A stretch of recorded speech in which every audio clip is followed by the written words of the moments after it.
შინაგან საქმეთა სამინისტროს გენერალურმა ინსპექციამ საპატრულო პოლიციის დეპარტამენტისა და დაცვის პოლიციის დეპარტამენტის ორი თანამშრომელი დააკავა. გენერალური ინსპექციის თანამშრომელმა საპატრულო პოლიციის დეპარტამენტის თბილისის მთავარი სამმართველოს პატრულ ინსპექტორი ღრთამის აღების ფაქტზე მოსამართლის განჩინების საფუძველზე დააკავეს. გამოძიებით დადგინდა, რომ ბრალდებულმა 1992 წელს დაბადებულმა იაკობ კაცაძემ სხვადასხვა პირების შინაგან საქმეთა სამინისტროს საინფორმაციო ცენტრის ბაზებში უკანონოდ გადამოწმებისა და შესაბამისი ინფორმაციის მიწოდებით სანაცვლოდ ღრთამის სახით აიღო ფულადი თანხა. გამოძიება საქართველოს სისხლისამართლის კოდექსის 338 მუხლის პირველი ნაწილით მიმდინარეობს, რაც 6-დან 9 წლამდე ვადით თავისუფლების აღკვეთას ითვალისწინებს.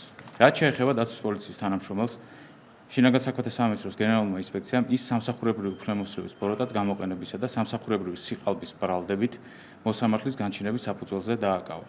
გამოძიებით დადგინდა, რომ აჭარის დაცვის პოლიციის მთავარი სამმართველოს უფროსმა 1991 წელს დაბადებულმა კარლო ურუშაძემ ბოროტად გამოიყენა თავისი სამსახურებრივი უფლებამოსილება. კერძოდ, მის დაქვემდებარებაში მყოფ თანამშრომელს პერიოდულად ავალებდა არაგაბარიტული ტვირთების დაცვა-გაცილების შესახებ ბრძანებებში ყალბი მონაცემების შეტანას, მათ შორის არაგაბარიტული ტვირთების დაცვა-გაცილების განმახორციელებელ პირებად მასთან ახლო მეგობრულ ურთიერთობაში მყოფი თანამშრომლების მითითებას, რომლებიც რეალურად აღნიშნულ საქმიანობას არ ახორციელებდნენ. შედეგად ბრძანებაში მითითებულ პირებს პერიოდულად ერიცხებოდათ ფულადი დაამატები, რითაც არსებითად დაიღო სახელმწიფოს კანონიერი ინტერესი. გენერალური ინსპექციის თანამშრომლებმა ჩატარებული საგამოძიებო მოქმედებების შედეგად კარლო ურუშაძე ბრალდებული სახით დააკავეს.